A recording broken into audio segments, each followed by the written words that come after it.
मशरिक news के नाजरीन आदाब। दिन भर की अहम खबरें। बिहार असेंबली इंतखाब के लिए अजीम इत्तेहाद में सीटों का तालमेल तय, एनडीए में अभी तकरार। नोएडा बॉर्डर पे कांग्रेस कारकुन के जबरदस्त एहतजाज के बाद राहुल और प्रियंका को हाथरस जाने की इजाजत। हाथरस में दरिंदगी पर आगरा में हंगामा, वाल्मीकि समाज और यूपी पुलिस में पथराव, कशीदगी कायम। हाथरस गैंग रेप के खिलाफ 5 अक्टूबर को मुल्क गिरी एहतजाज और मुजाहरा करेगी कांग्रेस पार्टी। यूपी प्रदेश कांग्रेस सदर अजय लल्लू नजरबंद, घर पे भारी तादाद में पुलिस फोर्स तैनात।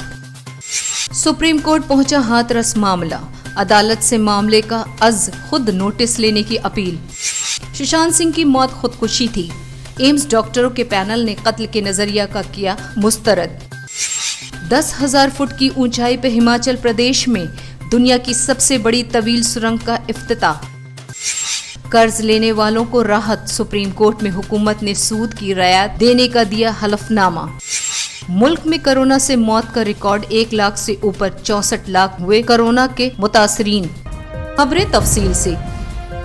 पहले आबरू रेजी, जबरदस्ती अंतिम संस्कार, हाथरस की मुतासिरा के खानदान को धमकी और फिर मीडिया को वहां से जाने की पाबंदी लगाई गई। इस शर्मनाक दरिंदगी पर कांग्रेस पार्टी जो ट्वीट से ही हुकूमत के खिलाफ लड़ाई लड़ रही थी, उसने इंसाफ दिलाने के लिए सभी अपोजिशन को पीछे छोड़ते हुए मैदान में उतरी। उसे लगा कि ट्वीट से सड़क पर उतरना पड़ेगा, अभी नहीं तो कभी नहीं। ये सोचकर बहुत दिनों के बाद कांग्रेस कारकुनान सड़कों पर नजर आए। एक दिन पहले राहुल गांधी के साथ धक्का मुक्की के बाद राहुल ने जैसे ही हाथरस वाकया के मुतासरीन से मुलाकात का ऐलान किया, योगी हुकूमत बेदार हो गई। आज जैसे ही राहुल, प्रियंका, 35 मेंबरान पार्लियामेंट और हजारों कारकुनान के साथ हाथरस जाने को निकले। डीएनडी पर योगी की भारी तादाद में तैनात police, Noida police SP Vijay Singh और ज्वाइंट कमिश्नर लव कुमार की क़यादत में पुलिस ने उन्हें रोक लिया। पुलिस ने राहुल और प्रियंका समेत सिर्फ 5 लोगों को हाथरस जाने की इजाजत दी। इजाजत देने के बावजूद डीएनडी पर जबरदस्त हंगामा रहा। पुलिस की तरफ से कई कांग्रेस कारकुन को लाठी मारी गई।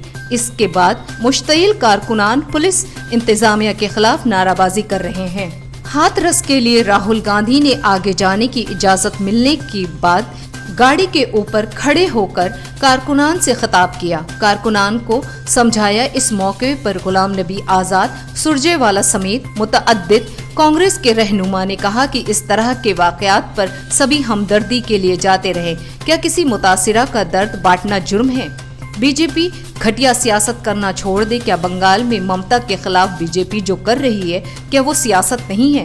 फिलहाल डीएनडी पे बड़ी तादाद में कांग्रेस कारकुन जमा है और हुकूमत मुखालिफ नारेबाजी कर रही, साथ ही बड़ी तादाद में पुलिस फोर्स भी तैनात है।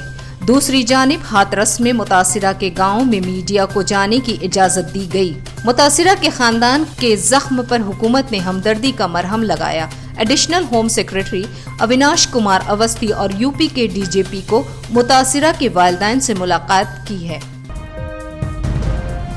बिहार असेंबली इंतखाब के लिए अजीम इत्तेहाद में सीटों की तकसीम और तालमेल तय हो गया।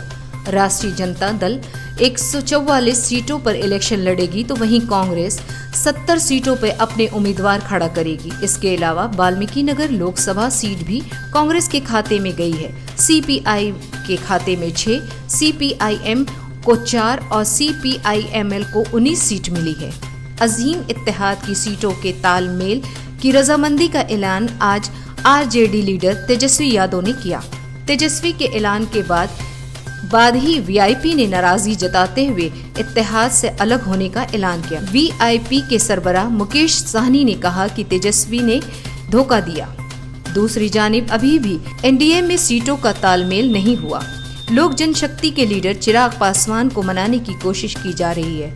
बिहार में असेंबली की मजमूई सीटों का तादाद 243 है। वहीं इलेक्शन के दौरान कानून पर अमल नहीं करने की वजह से इलेक्शन कमीशन ने सख्त रवैया अख्तियार किया है और बिहार में 27 अफराद के इलेक्शन लड़ने पर पाबंदी आयद कर दी।